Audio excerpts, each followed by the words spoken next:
In the hope for money, in the hope for success, we end up chasing the wrong things and we make a mess. We end up with less than we started with, end up with more issues than we bargained for. Whilst climbing that ladder and that stairway, we forget why we started climbing in the first place. Once, the king of Bhutan was asked by an interviewer what the GDP of Bhutan was. He was surprised and shocked.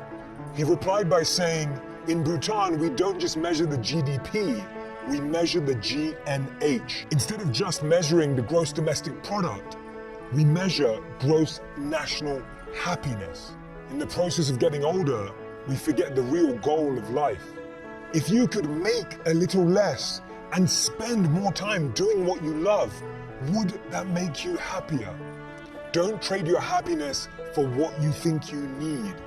Things can never make us happy because they're temporary and limited, but experiences can last forever. Too many people are working hard on things they don't love, to spend money they don't have, to buy things they don't need, to impress people they don't like.